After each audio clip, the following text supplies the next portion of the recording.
Every human being is a creator and they are creating their life. So it's not that our thoughts are powerful, it's that we are powerful. And so when we focus on a thought and we really hold that focus, that thought will manifest in our life. You are always being moved toward magnificence, even when we're in breakdown, stress, and feel like we're suffering. How are we on track when we're in that moment? Well, we are. And that night that I talked about where everything collapsed in a heap and I was going to be broke, my health was really bad. My relationships were in a mess. My father had died really suddenly. He was young. But if any of those things hadn't happened, I would never, ever have discovered the secret.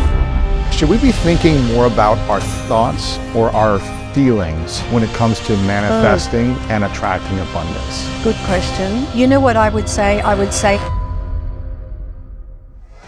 think you gotta have a dream. The School of Greatness. Really? Yeah. Please welcome Lewis Howes.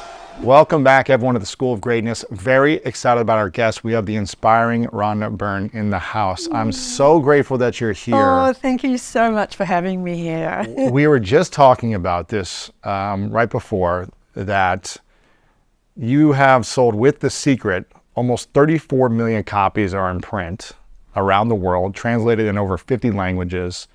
And I believe this is one of your first sit-down interviews in person since you did Oprah about 16 years ago. That's true. You've done a few virtual interviews over Zoom. We did one that got millions of views around the world.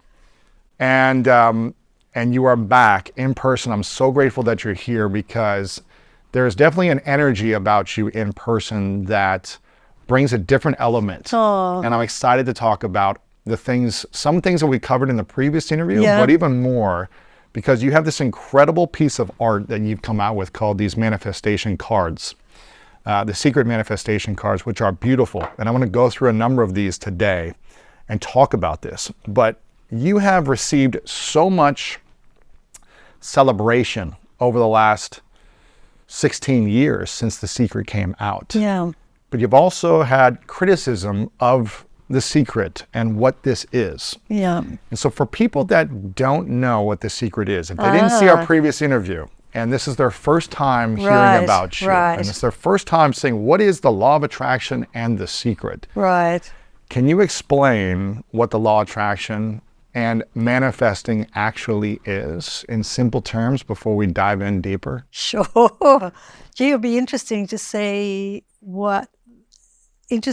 how I describe it now after all these years. Every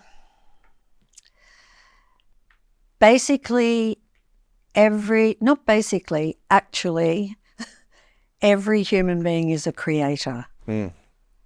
And they are creating their life. And we don't know, for many of us, we did not know that that was the case. And we are creating our life through our thoughts. So it's not that our thoughts are powerful, it's that we are powerful. And so when we focus on a thought and we really hold that focus, that thought will manifest in our life.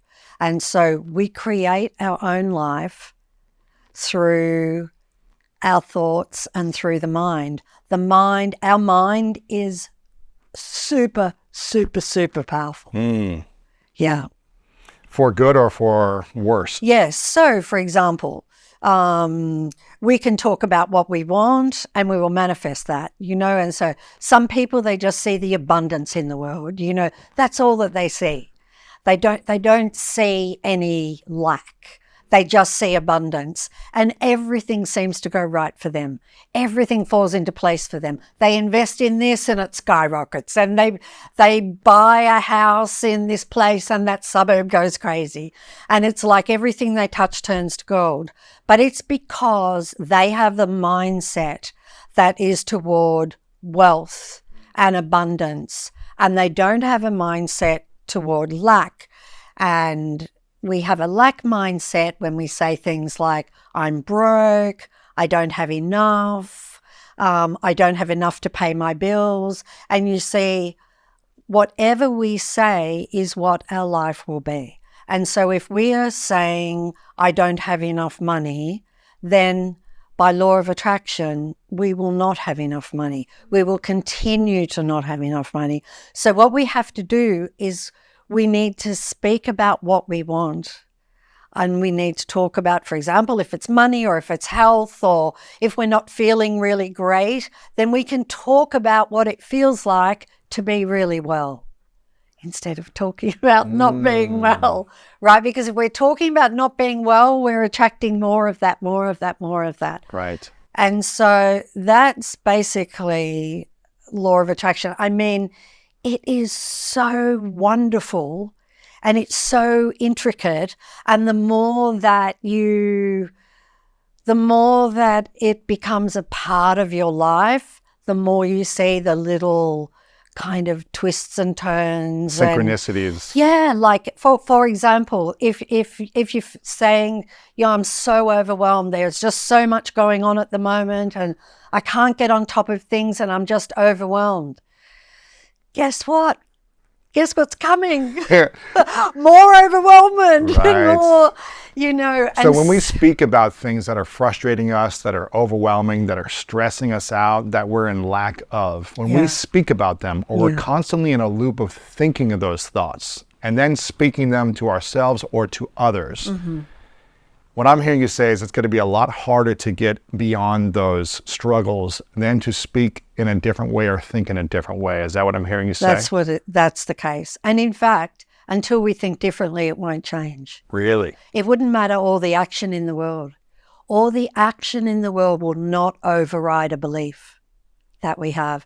And usually when we speak, for example, if I'm saying, I'm so overwhelmed, so much is happening. And when we're saying I'm so overwhelmed, we believe it, like we're saying it with conviction, right? And so the fact that we believe it, it's not going to change. We're going to keep, more things are going to come, more things are going to come. And even if someone, let's say they did work hard for a long time and they're feeling this overwhelm and all of a sudden they started to make a lot more money, but it's not going to change the overwhelm if they keep thinking it. That's right. So more money might come because you spent more time in this world and worked hard, and it's just your time to make more. Right. But you still might say, well, I'm still overwhelmed. It's not enough. Yeah. Right? There's Exactly. not enough feeling. Even though you have more, Yep. you're still stressed and overwhelmed. You're still And stressed that's why you and see people overwhelmed. with money, some people with money who aren't fulfilled or happy. They're still overwhelmed. That's right. Yeah. So how do we shift it so that when more comes our way, we're actually not feeling more overwhelmed, but more in abundance and grateful for that? It's so simple.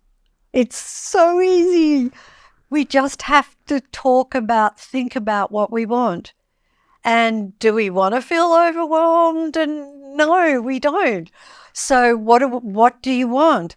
I want all of the success, but I want it to be effortless and easy. And I want to have lots of spare time. And I want to really be enjoying it. And I want, talk about what you want and talk about what you want until you have what you want. When people talk about what they don't want consistently, what typically happens? They get that. That's what they get. More of what they don't want. Yeah, they get more of what they don't want. If we could just talk about what we want, our life would be incredible, amazing, spectacular. That's it. Just to talk about. But we have a world that's very beautiful, but orientated towards drama and news is negative, and so it's challenging for people, but we're all in it together. Yes. Because we're all dealing with the mind, and the mind that might be delivering a whole lot of negative thoughts, but not one of us, it's not harder for one or easier for another. We all have this mind that can be like a flatmate and chatter, nonstop chatter, keep going on, so we're all dealing with that, and the mind, it's just a program. It's not an entity, it's just a program. And so I think, because certainly through my experience, through The Secret, you can totally train your mind to be positive so that it is not leaning toward the negative all of the time. And positive is just what you want, Right. right? When someone is thinking or speaking about what they want, does that mean that they are in lack of it? Or how do they speak about it where it's not from a place of lack? Right. It's a good question because You know what I mean? If I'm it's like, a I fine want this, I line. want this, but I don't have it. So how do we speak about it where we're in gratitude and positive around it, as opposed to, I really want this thing, but it's not in my life right now, but I really want it. Yeah, but the problem is you just cancelled out the manifestation when you said, but it's not in my life right now. Yeah, because if you're saying that well, you could say it like this: I would really love to have this. It's a little bit softer, right, than I want, but to manifest something to deliberately manifest, you have to want it, but then you can't have any thoughts of, well, it's not here yet. Because the moment you say it's not here yet, what does law of attraction do? It's not here yet. And it's constantly not here yet. Yeah. So So say this again. How do we really manifest something? We put it out there, we speak it or we think it, but then we detach from it. Yeah. And, here's the thing. We so don't realize our own amazing power that we can just ask for something and it will be given to us. Now here's what the criticism online is for The Secret, Okay. or the law of attraction, Okay. or anyone talking about manifesting. Okay. This is what I'll see people, and this is typically Okay. people in lack, or maybe people with more of a negative frustration because they don't have what they want. They will say, or these are comments that I'll see, you can't just think something and expect it to appear without putting in the hard work, without action, without consistency. It's just, the world just doesn't work like that. When you see comments like that, or people say this, how would you respond to someone thinking that or saying that? Well, I don't, I always kind of feel that everybody has the right to think what they want and believe what they want. And I know it's not the case. I remember Lester Levinson said something so incredible. He was a wonderful teacher. He's not alive anymore, but he was very simple in the way that he talked. And he told these students that if you want something, I could lock you up in a room and padlock that room, and you ask for that, and you have it, right? You have it now, and it will come. Really? Yeah, it will come, and nothing in this world can stop it. So, Wow. right? What are some examples in your life where you've thought or spoken about something you desired or wanted, and it has come effortlessly? Or maybe an example of people that have written about their success stories. Is there anything you can think of? Right. Where maybe for a long time they'd struggled in manifesting or attracting what they wanted, but Right. they started to apply this and really believed it, and that thing came to them. Right. Well, when I did a book signing, and I got to talk to all of these different people, and every single person at that book signing told me about how their life had completely changed. Wow. And what was amazing was, so somebody would say that they were working, I don't know, cleaning a bank or something, and they wanted to have their own sound studio. And that is what they decided to manifest. And they visualized and visualized, and they felt it, and they wouldn't allow any thoughts of doubt to enter their mind. And they are now running one of the top sound studios in LA. Wow. But not just that, they met their perfect partner. They bought their dream house. They have, 2 children, or they travel. Every single thing that they wanted, they received. And that was what was so amazing about all of these people when I was signing books. It wasn't just one thing in their life, but these people were amazing. They did gratitude all of the time, or they did affirmations all of the time. And they had a complete change within themselves, to be kind, to other people. And so they would think positively. They were aware when negative thoughts came and they would stop them in their tracks. And so for me, I think the biggest manifestation for me was The Secret. Yeah. Because I was a mother of 2 children in Melbourne, Australia.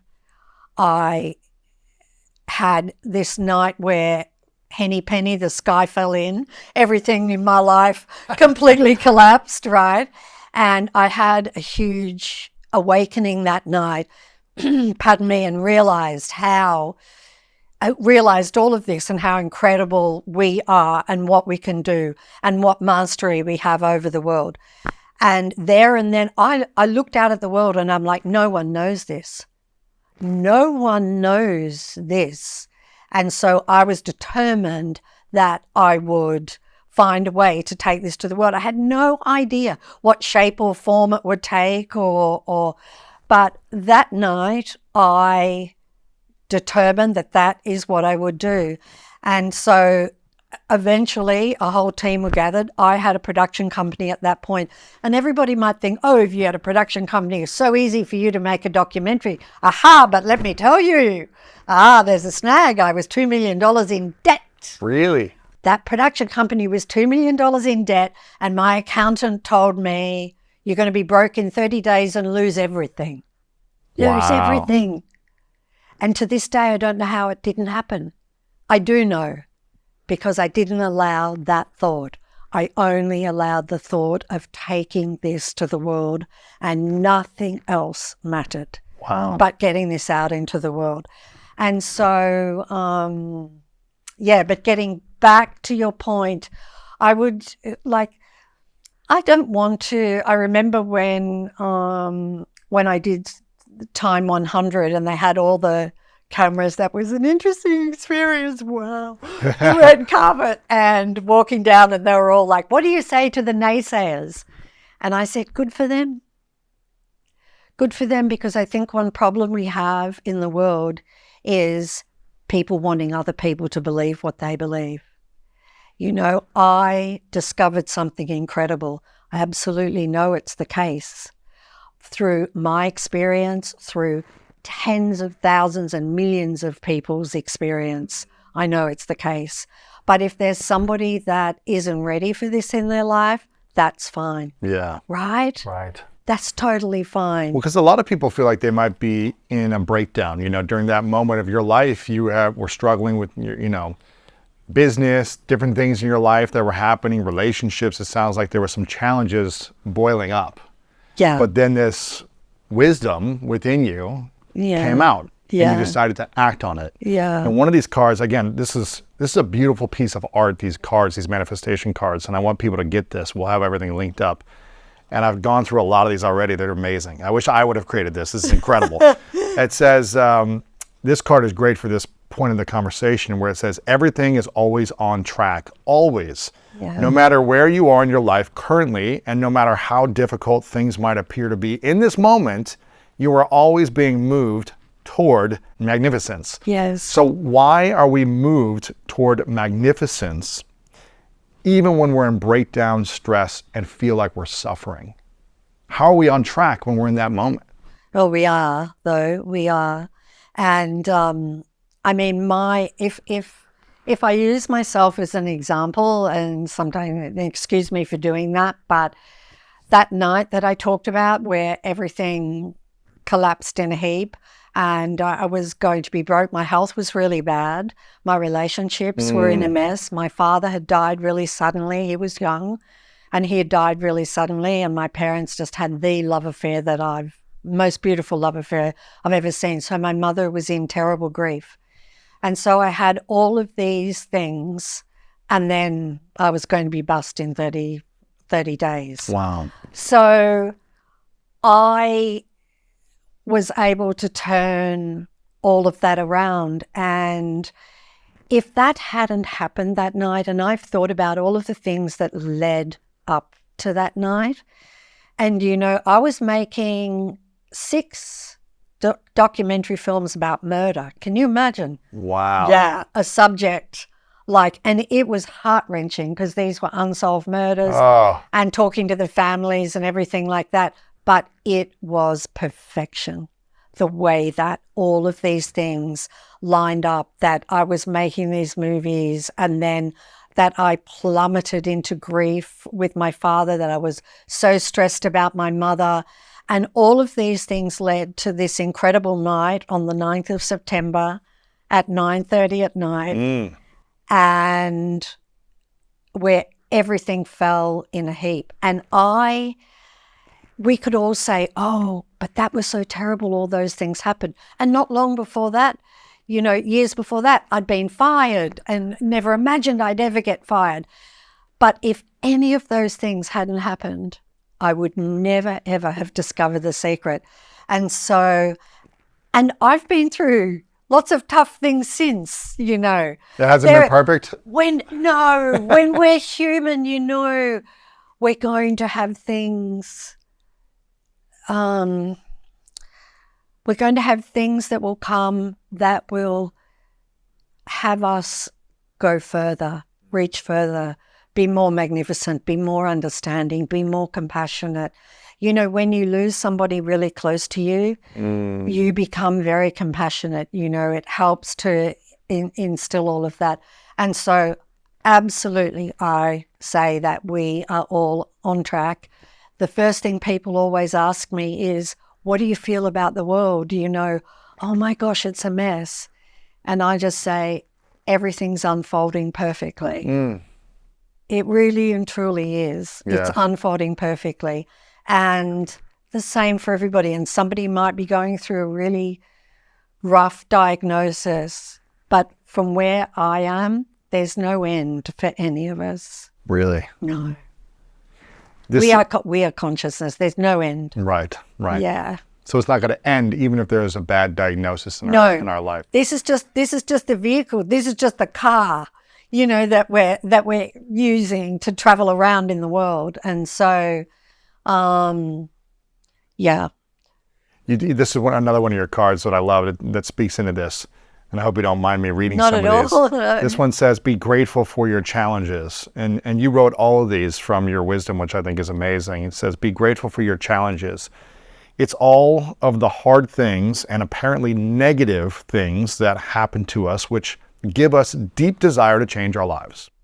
Be grateful for them because they have given you the strength and determination to manifest something different, and you will change your life. And we were talking about this beforehand, about how hard it is to watch people suffer, how hard it is to watch people you care about suffer, people struggling in the world that you don't know about and seeing suffering happening. It's very challenging to witness, especially if you have a lot of compassion in your heart, if you're empathetic towards individuals, and if you felt pain yourself. Yes. It's very challenging. It's very. So how can people be grateful for their challenges? Even though I know you know, and I know that our biggest challenges of our past got us to where we are today. Yeah. It's like those moments of complete pain and suffering taught me my biggest lessons, which have given me strength and courage today. Yeah. But how can people fully understand that when they have a horrible disease, when they've lost someone in their life too soon, when there's an unfortunate war in their individual life or in their country, they're going bankrupt? How can we empower people to be grateful for their challenges when there's so much pain and suffering in their life? Because being grateful is what will change their lives. And so the difficulties that they're facing, I mean, we have a lot of stories on our website about people with health challenges and how those health challenges just disappeared with love and gratitude. So, and just being grateful. Being grateful is, I mean, that is just number one. That's the fastest way for anybody to change their life. And I think if you went out and asked most people, they would say, oh yeah, I I know it's important to be grateful. I think most people would agree with that. Grateful isn't spiritual or, it's just being grateful. And I just, if you want to see the power that you have to change your life really fast, then start doing gratitude and it will just blow your mind. It changes everything. Again, Yeah. Next card, I just turned to it, is gratitude is the great multiplier. Set the universal forces in your favor for tomorrow. Tonight, before you fall asleep, go back over your whole day in your mind and replay each good moment, feeling genuine gratitude for each one. This practice ensures the universe will make your tomorrow a day filled with good moments and plenty to be grateful for the next day as well. Absolutely. And when we are ungrateful, when we are not in appreciation Yeah. for the good, the bad, the ugly, Yeah. what happens in our lives when we lack gratitude? We're taking things for granted, which means things will be taken from us. Oh, Yeah. Yeah. When we take things for granted, they get taken from us. Yeah. Gratitude will hold absolutely everything to us in our life. but It will stick everything to us. how do we be grateful when we're in suffering or sadness or loss? I know it's really hard, but there's like suffering, sadness, and loss that continues in that way, or there's suffering with gratitude, and the suffering gets easier, Right. or there's sadness with gratitude, and the sadness begins to lift, or the loss with gratitude. I know because of my mother was so grief-stricken with my father having died, and what brought my mother right out of it was gratitude. She was just so grateful that they got to have all of the years together that they had 5 children. There were 5 of us, and they had 5 children, that they had an incredible life, that they loved each other. It was love at first sight, and they loved and adored each other until the last moment. And she was so glad that he didn't suffer. She just found so many things to be grateful for. And this was the love of her life. But from doing that gratitude, she just lifted herself up and began to live a new life. So what happened was she reduced the Pain. Yeah. And the grief, because eventually it will lessen, but she just felt absolute love for everything. That I remember her saying to me, she's not alive now, but I remember her saying to me, I've had such a blessed life. I was like, wow, you went through a war, you went through, they didn't have, I came from very humble beginnings, that my parents did not have much, and yet she saw her life as rich and blessed. Wow. You know? That's beautiful. Isn't it? A lot of it is perspective, and if we hold on to resentment or a lack of forgiveness in our life, Yeah. are we able to manifest and attract beautiful things if we hold on to resentment and anger and don't forgive? I think we can still, because we're attracting every day, so I think we can still attract things, but will those things bring us peace and happiness? Not when your heart is full of resentment. Because if you're full of resentment, what you will attract is more people, circumstances, and events that will cause resentment. Oh my gosh. Yeah. And, And that's just to show you that there's something to let go of. Everything's very Interesting. beautiful. Everything's beautiful. Can you explain that? What does that mean? Something to let go of? So it's time to let go of that resentment. Because that original resentment is attached to some story or another that we have about somebody did something to us, and isn't it crazy that maybe somebody did, but then that we would carry that for years. And by carrying it, we keep attracting more of and more and more of it.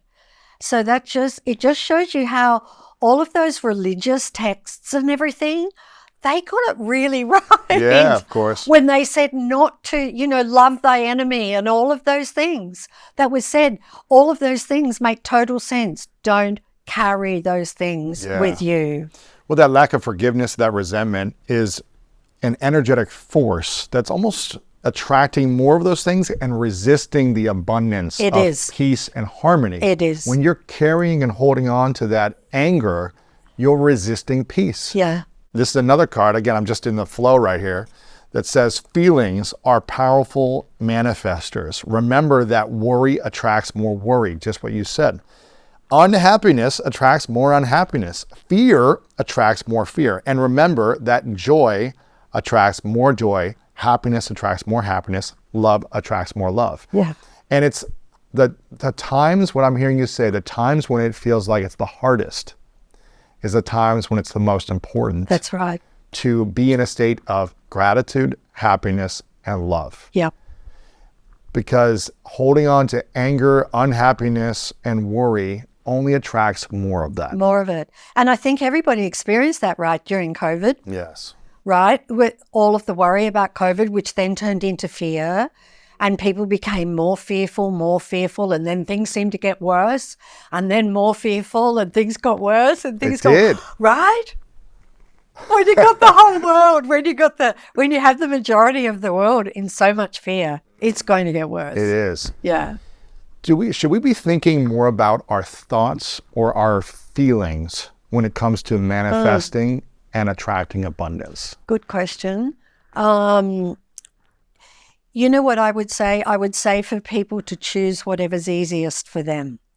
I did thoughts. I became very aware of my thoughts. But too, I have to say, I also became super, super sensitive to what I was feeling.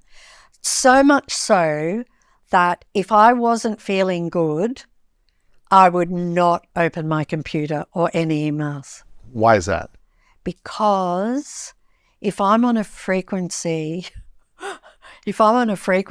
of frustration, when I open up those emails, in comes frustration. In comes problems.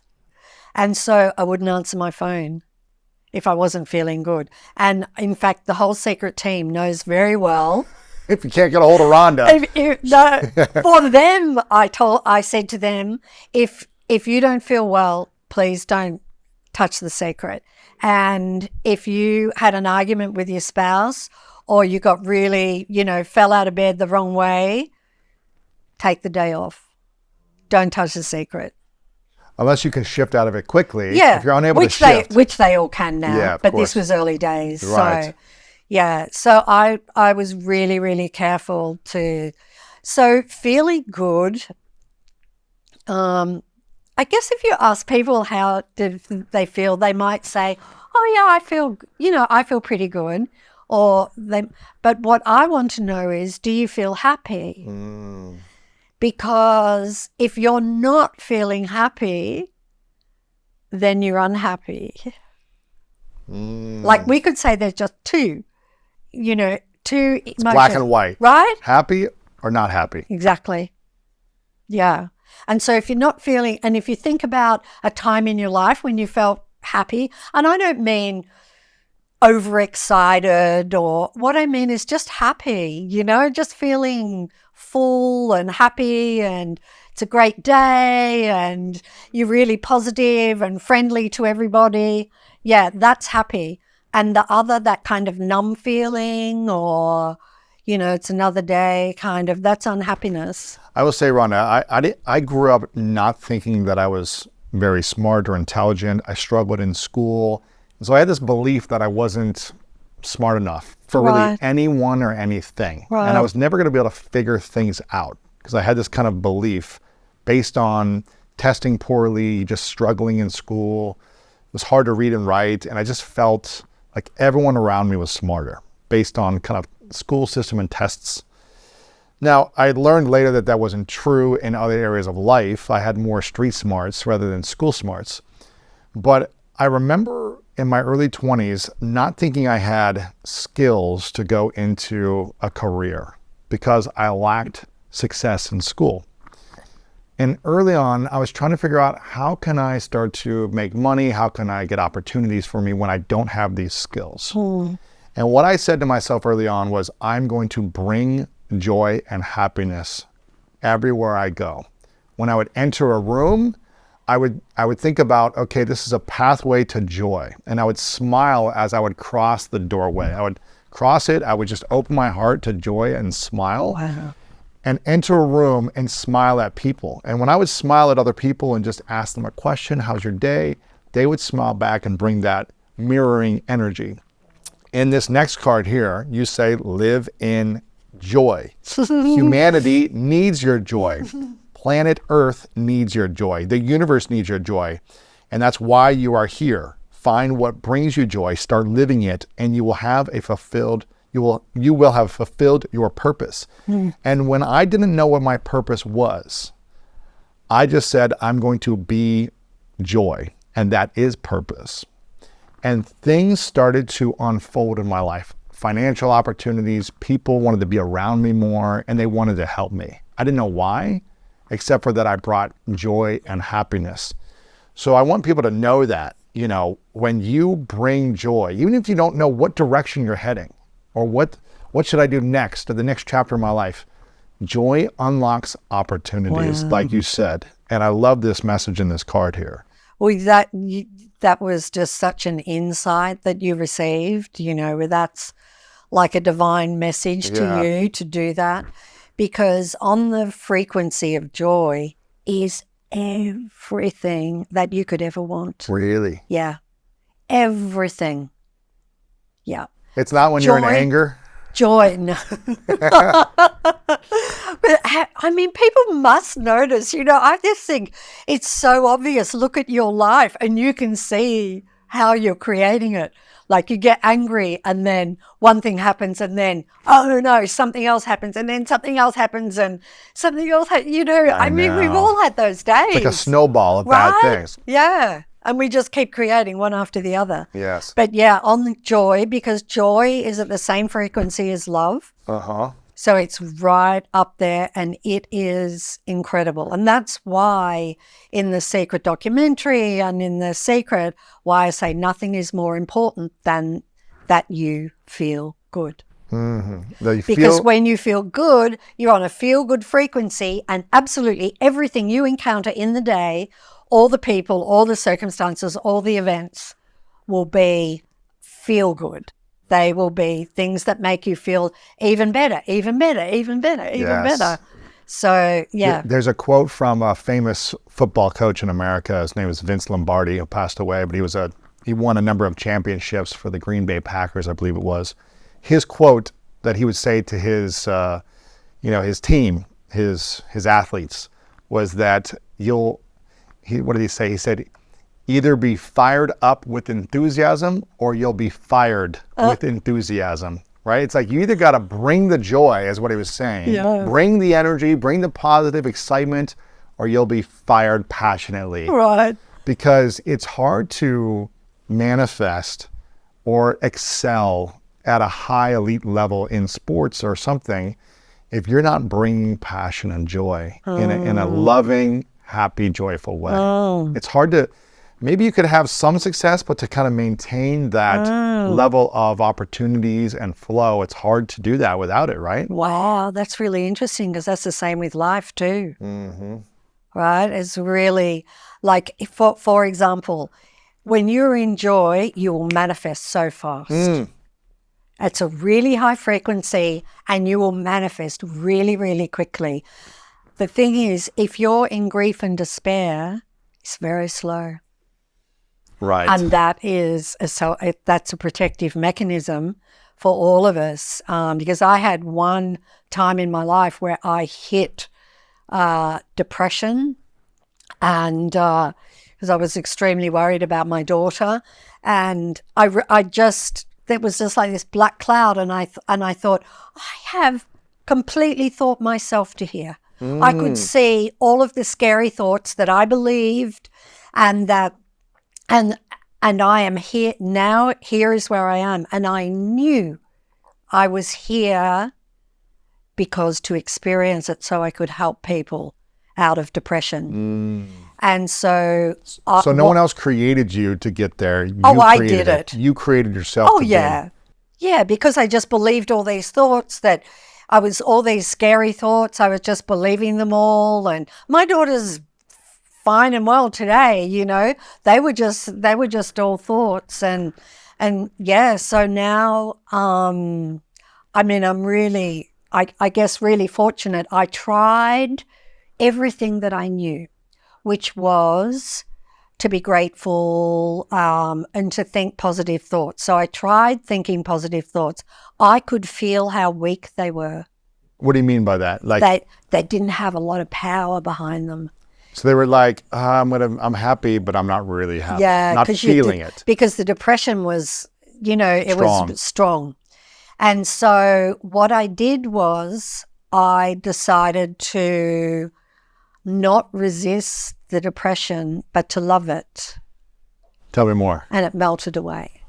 What does that look like if someone's going through 3 to 6 So months I of had to depression? imagine this. I had to create like a picture of this, but I kind of, like, I could feel the sensation of it, because depression is just a sensation. All of our feelings are just sensations, and they're not actually us. They're just a sensation. But I would get that sensation, and I would feel that sensation of depression, and then I just imagined putting my arms around it and pulling it into me. And that was hard to do. Not pushing it away or resisting because it. that's what we do. You see, we push away bad feelings because we don't want to feel the pain, right? We numb them. We try to escape from them. Exactly. We do everything. But I did the opposite, because I knew what you resist persists, right? Yes. And so I just imagined putting my arms around. The moment that I did it, whew, it just evaporated, that whole feeling of depression. And then a couple of hours later, it started to come back, not nearly that same level, did it again. In 3 days, was totally gone. How long had you been experiencing the depression for? Was this weeks? Was this months? It was like a couple of weeks. Couple of weeks. Mm-hmm. And if you would have resisted it or numbed it or tried to escape it. Yeah, I'd still be there. Really? Yeah. So what I'm hearing you say is that you embracing the sadness, the pain, the grief, the loss, whatever it might be, but embracing it and creating a relationship with it, as opposed to pushing it away, allowed it to flow through you and leave you. Yeah, it can't stay, because nothing negative can remain in the face of love. Wow. Love is the light. And everything negative, you could say, is darkness. There's one way to look at it. And so if there's love, the darkness just disappears. And that's why it just evaporated. It was the most incredible feeling. And I knew I'm experiencing this so I can share it with people. How does someone, I mean, The Secret, 34 million plus copies, you know, tens of millions of people have watched the movie. All the other books and programs and products that you have been, you know, sold by millions of people, have been bought these things. How does someone believe they are worthy of great things the way you have been able to do great things in your life and impact the world in such a magnitude that you have done? How can someone know and trust that something is destined for them? Maybe it's not at this level, but something is great is destined for them. How do they know that? And did you know this your entire life leading up to this, that something like this was supposed to happen? No, I didn't. Really? No. But the moment I discovered it, I knew it. I absolutely knew it. I knew this is why I was here. I just knew it with every fiber of my being. Yeah, so... Prior to that, I didn't. I was really ambitious, okay? You were driven, you had a business. I was driven, but when I say ambitious, I was only wanting to be great myself. I wasn't in competition with anybody. I wasn't trying to be better than that person, or I just wanted to be the best that I could be. And so I did it. But after I discovered The Secret and my whole life turned completely around 360, I looked back on my life and I saw that every single thing in my life was leading to this.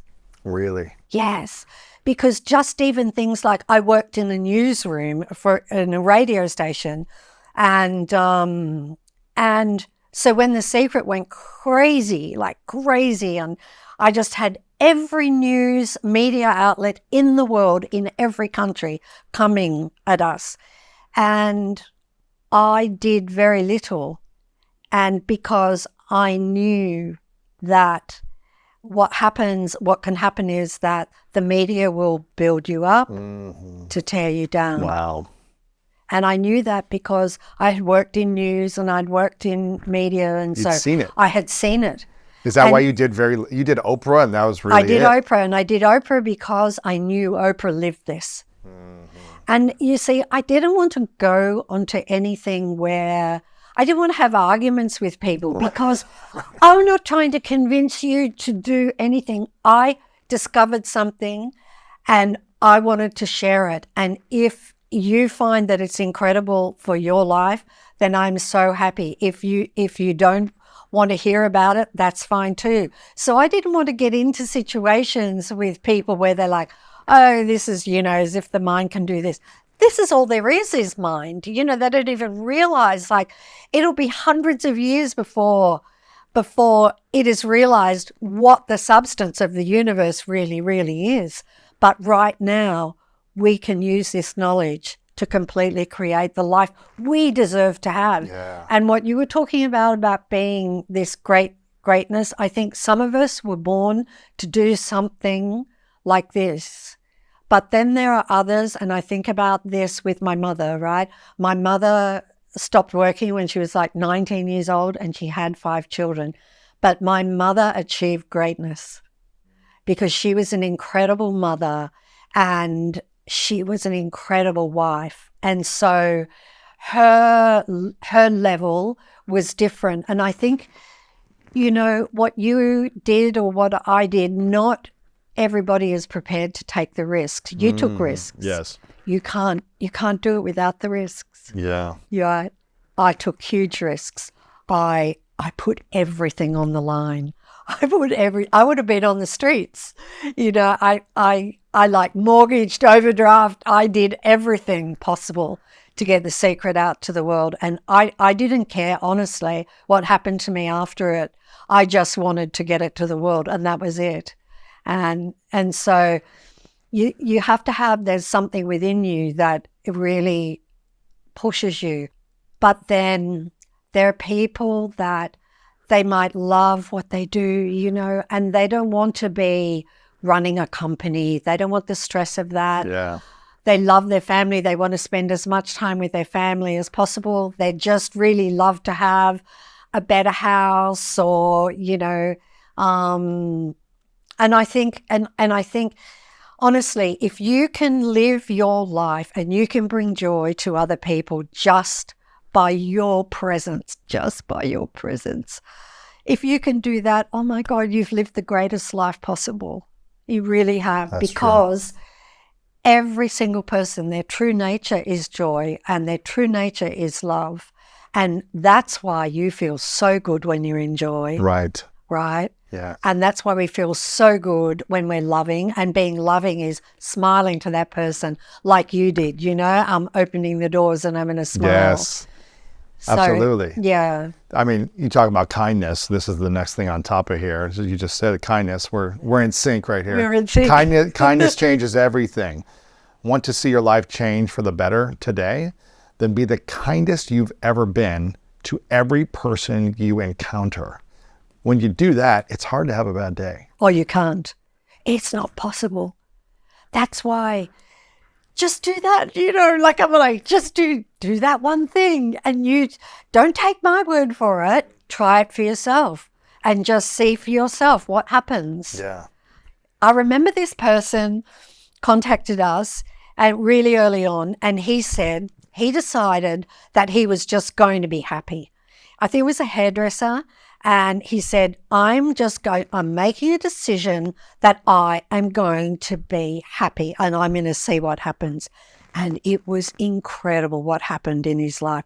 Got his own hairdressing salon and just because he made a decision to be happy. What's on the happiness frequency? Everything that you want to make you happy. Absolutely. So. I'm curious about after The Secret came out and every news outlet in the world wanted to hear more about what you were creating. You do Oprah, which that, blows up everywhere. You're Time 100 most influential person in the world. You're selling tens of millions of copies within the first few years. This message was everywhere. You could not go into a store without seeing this book. No, true. How did you navigate the success and not let that weight or pressure break you? Because some people want the impact, the success, but then they're not ready for it. How did you prepare yourself? And was that a conscious decision not to do a lot of interviews after that, to not be picked at or try to be pulled down in certain ways? That was a conscious decision. It was. But... did you feel ready for the success? Did you feel prepared? Or did you feel like this is a little overwhelming? I never felt it was me. What do you mean? It was the message. That was the star. Interesting. And I never felt that it was me. Even writing The Secret book, I absolutely knew that, and making the documentary, it was a miracle what happened making that documentary. The way everything that we ever needed just landed right at our feet. It was so spectacular. It was the most incredible thing I've ever seen. And I just knew the universe, just putting that in that most affectionate way, I knew the universe was with us. And writing the book, it was the same thing. I felt such a rush in writing that book. I couldn't write it fast enough. All the things that I'd learned and practiced and I wanted to share with people. But, I had I got a burst blood vessel in one of my eyes. I had my feet got all cracked. All the skin on my feet got cracked from the high frequency in writing that book. Really? Yeah. Because you were telling me before off camera that you wrote this book in Santa Monica in an apartment. I did. Just a few miles from here. With my laptop on my lap. With your laptop on your lap in a small little apartment. Yeah. Were you on the beach? Were you off the beach? What was your environment like? Off the beach. It was a very simple little corporate apartment. The documentary had been released and I was writing the book, and it was just the perfect situation. I knew exactly everything that I wanted to say. It was really just rushing through me. And because of the frequency you had, so your body was feeling. My body really, yeah. That is fascinating. And after it, I was a wipeout. You were exhausted. You were energetically drained. Energetically drained, yeah. And so then with each book that I wrote, I tried to manage that more. That I wasn't so wiped out. Now I could write a book and not at all. Right. Yeah. But were you a writer before this? No. Do you know what? Was this your first book? The Secret is your first book, and you sold 34 million copies. That is crazy. I know, right? I remember when Beyond Words contacted me and said, we want you to do The Secret book. Well, I knew there'd be a secret book because I'd seen it in bookstores in my mind all around the world. Wow. In the front window, I'd seen it. I didn't know what it looked like, but I could feel the book. And I said, yes, I knew there'd be a secret book. And I said, okay. And they said, and we want you to write it. And I said, I'm not a writer. And guess what? I heard those words and I'm like, yes, I am. You switched it, yeah. Because I'm not a writer means that you will not be a writer, right? And I'm like, yes, I am, because I can do anything that I put my mind to. And everybody can do anything they put their mind to.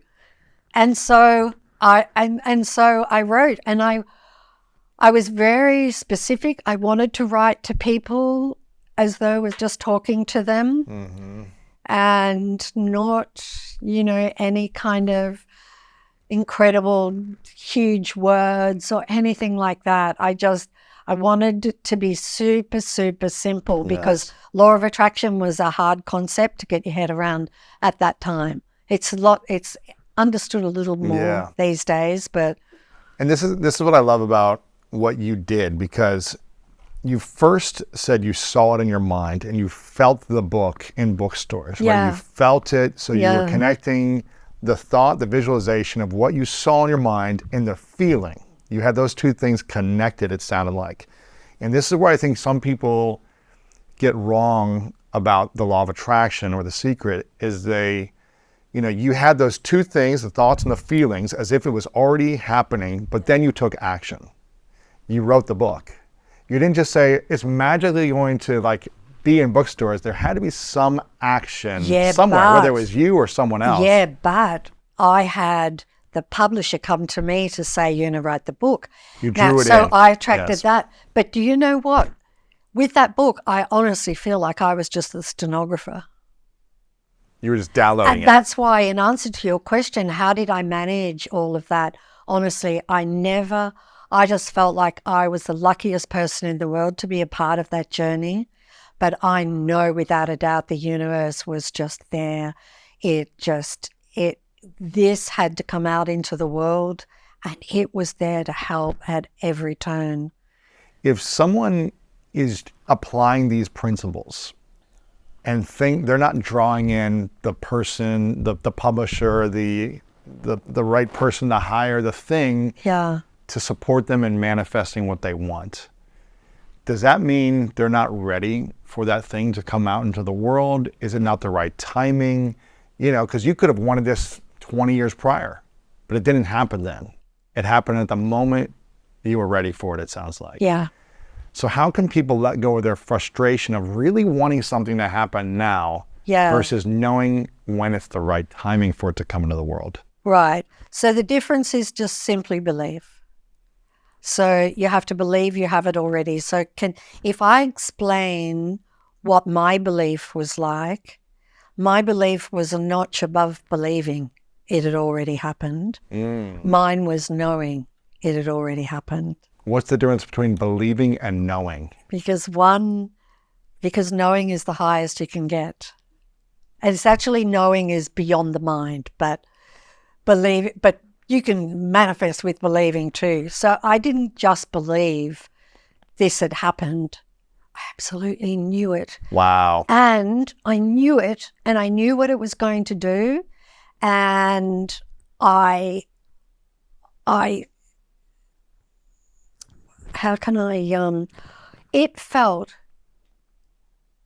knew it so much that I felt like I had already lived the entire journey of making it and it coming out, and that I had such a great time that I was reliving it.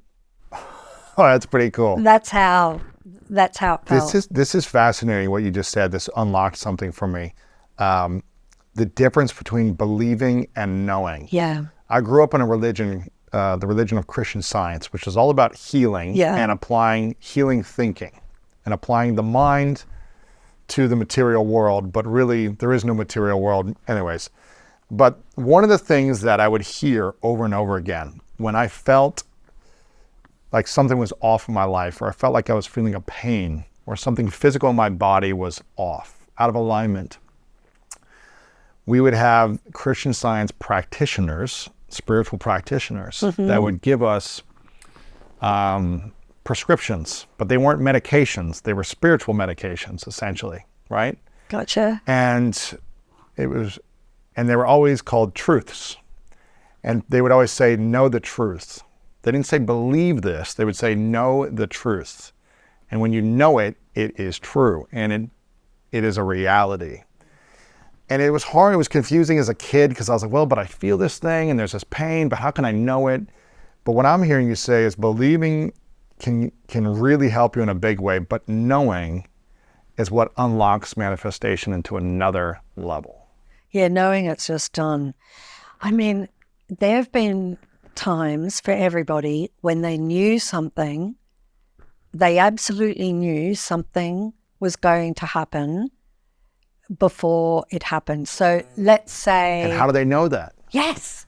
How did you know that? And you don't know how you knew it. It's like an But you intuition or knew a it. feeling or something, Yeah, right? right. You knew it. Like somebody's having a baby and they don't know what sex it is, but you're like, oh, I know it's a girl. I absolutely know it's a girl. And everybody thinks you're just guessing like everybody else. No, you're like, I know it. I know it's a girl. Or there's a spinning wheel and you all of a sudden you're like, I know it's going to be number 11. I know it. And it's number 11. But you knew it. You absolutely knew it. How does that happen? Yeah, because it's above the mind. Mm. It's above the mind. So you definitely know it. So That's crazy. So you don't have to be at knowing to manifest. You just have to be at believing. And might I just say that you just have to be more believing than not believing. So that person who's not, they're waiting and it hasn't manifested and they're here and here, the difference is they're not believing it is done already. The moment they're believing more that it's done than it hasn't arrived, it'll manifest. How do we stay patient? And See, well, if you need patience, you're not believing it's manifested, right? interesting. So can you give me... So you're done for right there. So give me an example, if there's an example in your life personally or something you've seen from a friend or someone who's read the book where they were like, man, I've been waiting for this to happen. It's been 10 years. I feel like it's supposed to happen. I'm believing it's happening, but I haven't got the thing that I've wanted yet, or it hasn't happened yet, it hasn't come to fruition yet. Right. Should I have more patience in manifesting? Should I expect it's already here now? What should I do? Okay. So I've definitely had some people do that. One in particular, she was wanting to have a baby and get pregnant. She had visualized getting pregnant. She had been doing affirmations. She'd been grateful that she was getting pregnant. And she's like, still, I'm not pregnant. Now, I think she'd even done IVF and that hadn't worked. And so she'd tried sort lots of of given things. up. Yeah. And I just knew that for a woman who can't get pregnant, getting pregnant has a lot of resistance around it. Because when you've not been able to get pregnant, there's like real resistance around that getting pregnant. And so much so that the resistance was outweighing her resistance that I'm not pregnant yet was outweighing her visualization and all the other things. So I said to her, I don't want you to visualize that. I want you to visualize holding the baby because that's the outcome, right? Mm-hmm. That's the end result. You don't want to be pregnant for the rest of your life, right? You want to be holding the baby. So I said to her, I want you to visualize holding the baby. I want you to hear the baby. I want you to feel it in your arms. Wow. Pregnant in a month. Wow. And I've done that with a lot of women. This is, even you saying that, I'm not a woman, but it's like imagining, a child coming into my life from my partner and hearing the baby, having the baby against my chest, being born, feeling the heartbeat of the child next to my heartbeat, having this beautiful moment. Like I'm already seeing the future happening now. Yeah. By experiencing that feeling, as opposed to like I'm feeling it. Oh, it's I know. going to You happen. better be You know what I mean? I know. You better be careful. You better be careful. I know, right? Do you want to have children now? I do at the right time. Yes. Okay, yes. at the right time. Yes. Okay. Yeah. But it's like when you feel that and you really imagine and experience that feeling, it's as if it's already happened. That's or it's happening. Yeah. And you're feeling it, and therefore you're allowing that to come to you. And you're allowing that as opposed to resisting it. Yeah. Where this person, a friend of yours, was like, I really want this, come here, but like, it's not here yet. Because I'm frustrated. so many disappointments, you see. You know, women I know go through a lot who can't get pregnant. So there's just one disappointment after another, or maybe they got pregnant and then they miscarried. And somebody else, there are two Australian girls, volleyball players, and they're playing in the Olympic Games. And these girls were just so brilliant, so clever. They were not at all the favourites, far from the favourites. They were way down the chart.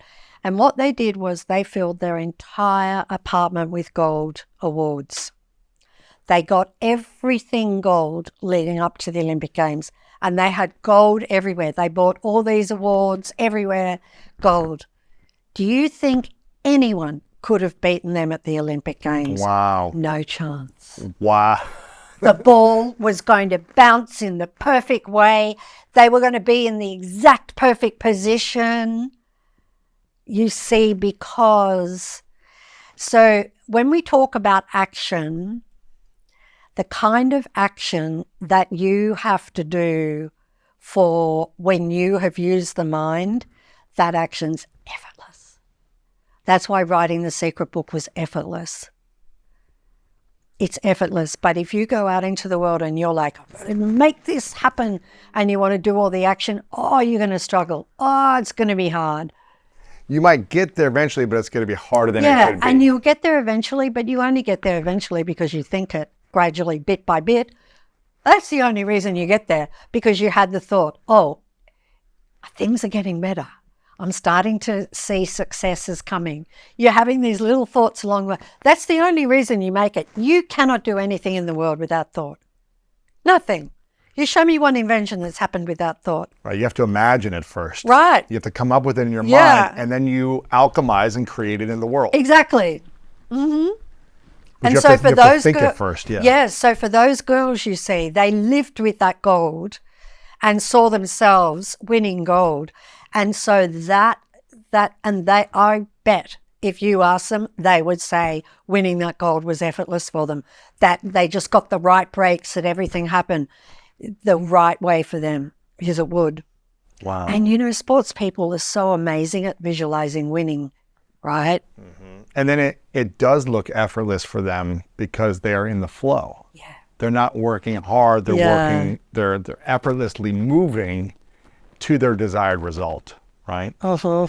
How do we navigate the ego when let's say when success comes our way, you know, whether these girls who win the gold medal, you know, an athlete, you selling millions of copies in the first year or months or whatever and getting all these opportunities. How do we navigate the ego from not consuming us, but success actually allowing us to multiply into greater success? Yeah. Really good question. Like, how did you navigate that? You certainly have to remain humble, you know, and humble and grateful. And I think we've all seen people that have had success and then just find themselves in the most awful drama of, you know, terrible situation where they made one mistake and just everything, you know, the whole world turned against them. So you have to remain humble. Otherwise, truly, you're in for a really rough ride. And you could visualize all the most wonderful things, and you could, you know, achieve all of that and manifest all of that. But if you don't remain humble, because if you look at it anyway, you never did it on your own. Like, even if you just look at physically in the world, I mean, I knew we had the universe behind us. I felt it with every step that we took. But even I've got the most incredible team. I mean, we did intentions meetings at 11 o'clock every morning. And where we intended, and in those meetings, we were celebrating The Secret having swept the world and having become a global phenomenon. That's what we did in those meetings. Before the book came out. Oh, yeah, but we danced and we celebrated that. That's what you've got to do. You had the feeling of joy and excitement and that gratitude. It was already done. Wow. Yeah.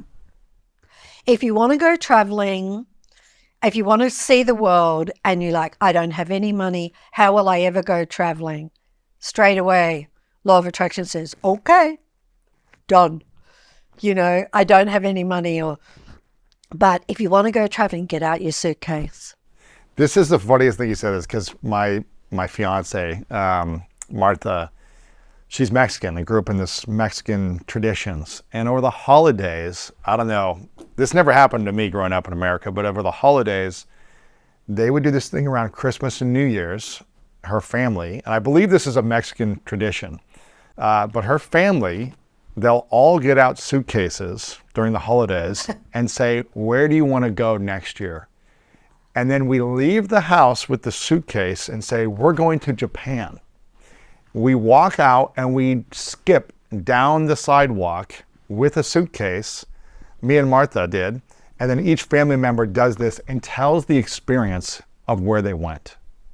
I'm going here, and this is where it's going to feel like in the experience, and it's this joy and excitement talking about the trip. And we take the suitcase out the door, and then we come back, and we tell the experience. And we said this last year, Japan. And now I believe we literally just booked our trip to Japan happening in like a month. Oh, So I was going to say, you are it's going happening. to Japan. Yeah, it's happening. No, it's happening. Yeah. We've already booked it. Wow. But even though I didn't know when or how at the end of last year, we set an intention. He did. We celebrated it. We talked about it. And we allowed the universe to open up to see, when is this possible? How is this possible? What are we going to be doing, right?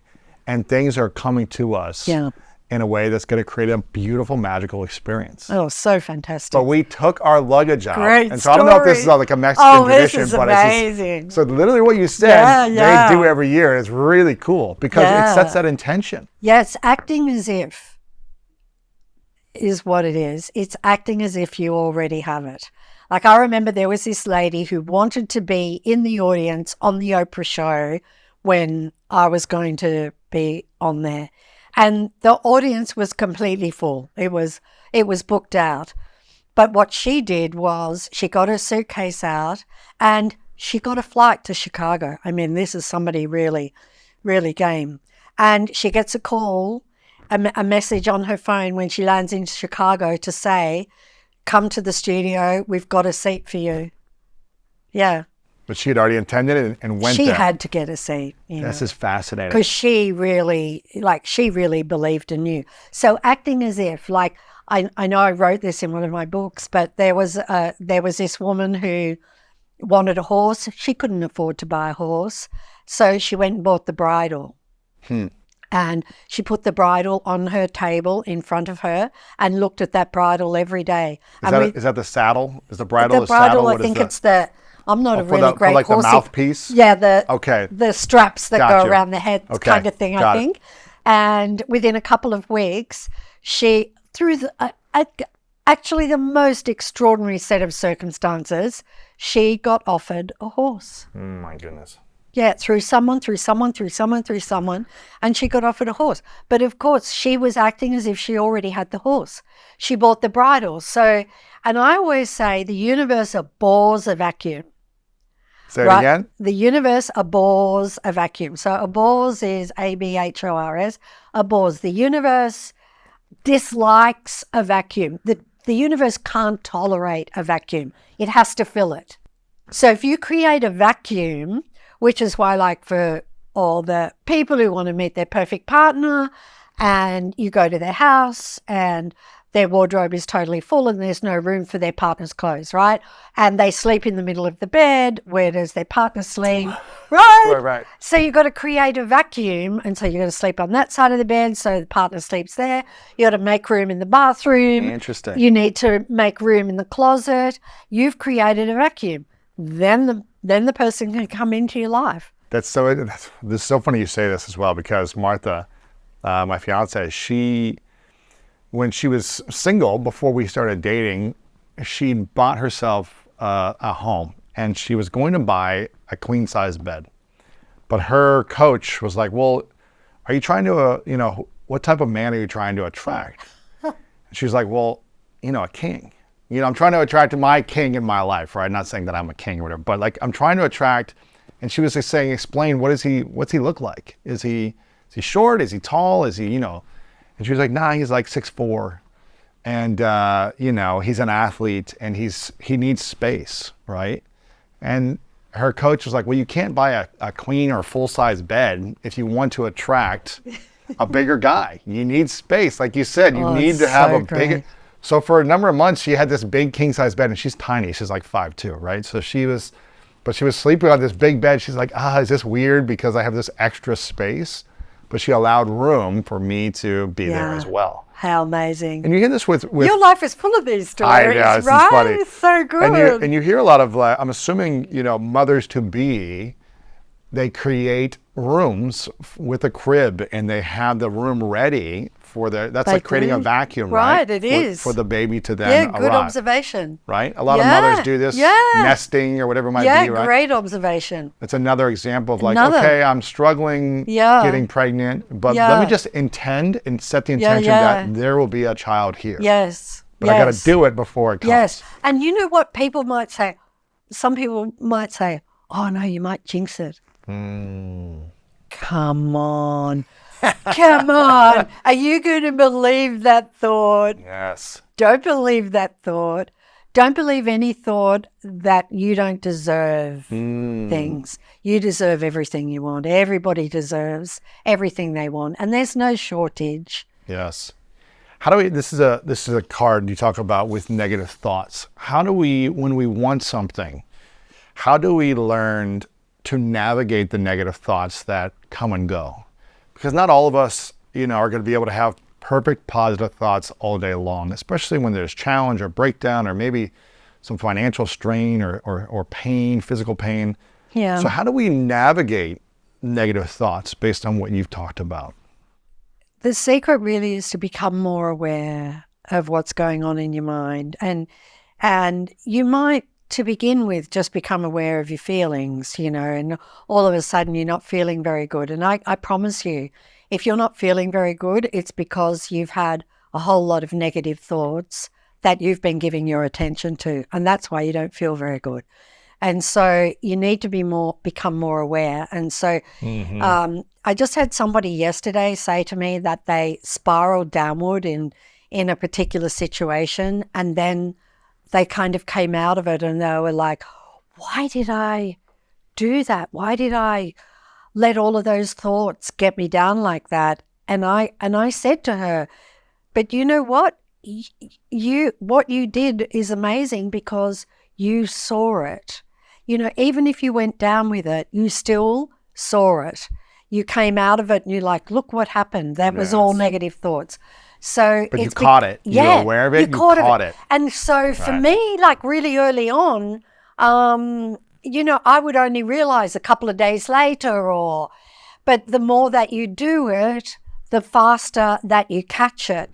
And a negative thought feels so alien now, or negative thoughts feel so alien that they're foreign to you now. Yeah. Well, most people, negative thoughts are so familiar because that's all they know is negative thinking. I know. You get in a trap or in a cycle of thinking. You wake up negative, you wake up frustrated, resentful, and you follow through and you go to sleep frustrated and negative thinking. And it is a familiar feeling. I've been there in the past. It just becomes a familiarity of just everything is against me. The world is against me. This person is trying to take advantage of me. Negative, negative, negative. Yeah. And it can feel like you're in a trap or you're stuck. It can feel extremely hard to get out of it. But the more we practice, what I'm hearing you say, the more we practice catching it and being aware of it. Yeah.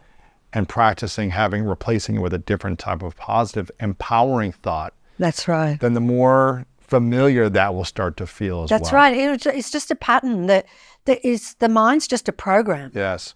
It's just a program. So it's programmed right now based on what each of us have been putting into it. And, I lived like decades with, caught up in dramas. I mean, I'm really grateful to the universe that it didn't wipe me out, because, oh my gosh, if I think about different negative, things that I get caught up in and talking about, and, gossip, like, for example, is just such a negative, awful thing. It's a low frequency energy. Very low frequency. Yeah, really low frequency. So Gossip. Yeah. It's one of the lowest frequencies, I feel like, sure right? is. Yeah. Yeah, it sure is. It doesn't empower you to attract what you want. No. And for the law of attraction, like, there's only one. You. There's only one. So it is responding to your thoughts, to your words, but there's only one, there's only you. And so whatever you say about another, you're bringing to you. Can you say that one more time? Okay. So for law of attraction, it's responding to thoughts, right? And so your thoughts, and you can't think a thought for me, and I can't think a thought for you, right? So law of attraction is just responding to my thoughts, and it's responding to your thoughts. And so what it is doing is, if I am talking about, oh, she's this, I saw her do this, I saw her, and she did that to somebody else, too, blah, blah, blah, blah, blah, blah, this big story. You're saying all of that, all that blame, and law of attraction's giving it to you. Oh, man. Yeah. We can't think badly of somebody else without it affecting us. It will come back to us. Guaranteed. We're just not making the connection, and so we attract blame. So we're blaming somebody, and then we go into work the next day and we've made the biggest mistake of all time in our job, and we're hauled into the office and the boss is going right through us and we don't make the connection. Wow. Yeah. Yeah. Yeah, no. Kind thoughts, Yes, to others. Do it for you. Yes. Because When we think about others, we're attracting to us as well. Yeah. It's hard, but the universe can't make that distinction, right? No. The difference. No, and there's only one for law of attraction. In truth, there's only one too. Overall, we feel very individual, but there is only one. But for law of attraction, there's only one. And if you think about it, it has to be that way, that it's just responding here to these thoughts, to these thoughts. It's responding to these thoughts, to these thoughts. It's responding to these thoughts. None of it's personal. Right. Not personal at all. It's not saying, oh, I know you don't really want that. Right. I'm not going to give it to you. Right. But if you're speaking it, you will. Yeah. We're talking about the Secret Manifestation Cards by Rhonda Byrne. Make sure you guys get a few of these decks. There's tons of different decks out there in the world that people make, but I don't think I've seen a deck this beautifully done. The design, the artistry. I know Nick was heavily involved in this on your amazing team. Amazing team. It's beautiful. I mean, I just want to frame these. They're like pieces of art. Yeah. So they are powerful. I think it's 65 cards. 65 cards. And a 16-page booklet that is in this that will give you, in a moment, you pick it up, you take up the first one, you shuffle the deck, you pick it out, you're going to get inspiration. And by law of attraction, like if you wake up in the morning and draw a card, by law of attraction, that is the most important message you need to hear in this moment. Let's go. Right? Let's go. I'm excited. I want people to get this, the Secret Manifestation Cards. Oh, thank you. Make sure you get this. I've got a couple final questions for you, but people can get this at thesecret.tv. I believe it's the main page where they can get it. Everywhere on social media, The Secret or The Secret 365 is also on Instagram, but pretty much everywhere The Secret on social media and thesecret.tv, where you can sign up for the newsletter, get information about all the books that Rhonda has. The last book, The Greatest Secret, is incredible. We talked about that in our previous interview. We did. It's incredible. I have a couple final questions for you, Rhonda, but I just wanted to say before I ask them, I'm so grateful that we're doing this in person. There's an amazing energy about you that is magnificent in itself. The energy, the wisdom, the passion and the joy you bring. I'm so glad we're doing this in person. I hope we can do this every year or in the That would future be again, nice. That and would just be nice. continue to have these conversations Yes. because I feel like there's an amazing flow here. So I've loved every second. I'm very grateful you're here, and I know people love hearing from you. So Thank you. I'm so glad that we're doing Thank this. you. This is a question that I'm curious about because you've done so much and you've impacted tens of millions of lives. What do you see is next for you, beyond this? Do you have a vision of what you're trying to create in the future, or is it more you stay very present and you allow things to come to you at this stage? Where are you at currently in your life? Certainly I allow myself to be guided, and I don't kind of make up my mind. There's a book I've been thinking about for a while, and for the last year, and I've been doing some research on that. So that might happen. We've been doing apps. And so I've been enjoying doing that with the team as well. All I want to do is keep creating in the hope that to reach more people and to help more people have better lives. Yes. And so I don't even mind what shape or form that comes in, just as long as it reaches people. Yes. Yeah. And that's just what you live for. And I'm sure that is the case for you too. That's what I'm doing, yeah. Right. When you get that feedback, it's just absolutely amazing. And then you're like, I knew this is what I was meant to do. Yes. And isn't it a total feeling of serving? Is a real feeling of that, is it not? 100%. Isn't it? Yeah. And that's where we get a lot of fulfillment when we're in service. Yeah, of course. Yeah. That's beautiful. I'm so excited. Well, we're here to support you, spread the message whenever you have the next book or project. So we're here to do more of this. I asked you this question the last time. It's what I ask everyone towards the end of my interviews. And I'm curious if it's the same or if it's different. And we'll have to go back and hear the previous interview to see where I was at. But this question is called the 3 truths. So imagine a hypothetical scenario. You get to live as long as you want in this physical world, but it's the last day for you. Somewhere in the future, it's the last day. And you get to continue to create all the books, the apps, the projects, or whatever you manifest in the future. It all comes true, as it has for you in the last 15, 20 years. But for whatever reason, in this hypothetical scenario, you have to take everything with you. So no one has access to the manifestation cards. They don't have access to the movie, the secret, the book, or anything you've ever created. Hypothetical scenario. And all you get to leave behind are 3 lessons that you've learned. And everything else is gone. What would be those 3 lessons, or what I like to call 3 truths for you? Well, definitely to love everything and everyone. To be grateful for every moment, and to be the joy. I love that. I'll make sure to link up the previous interview so we can see what you said before. It's probably similar. So people can watch that. I have one final question, Rhonda. Again, I want to acknowledge you for your joy, for your light, for your creativity, for showing up for yourself fully, for living a harmonious life internally so that you're able to create effortlessly in the world and be of service. It's a beautiful thing to watch. And again, I hope we get to do many more of these in the future, but I acknowledge you for the gift that you are, and I'm very grateful for the impact you've made on so many lives. So thank you for being here. Thank you so much. Of course. My final question is, what is your definition of greatness? Humility. That's what I would say. Yeah.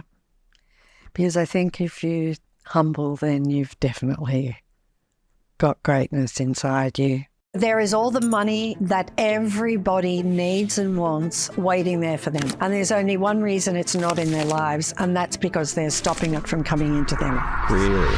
How are we stopping it? By thinking we don't have enough, by thinking we don't deserve it, being programmed the way you were, that my family didn't have very much, kind of born on the wrong side of the tracks kind of thing, or to believe that we only get money through our job. Law of attraction can only do what you believe. We are unlimited beings, and we limit ourselves down to nothing. What else about money do you feel like people are missing when it comes to manifesting and the law of attraction? Money is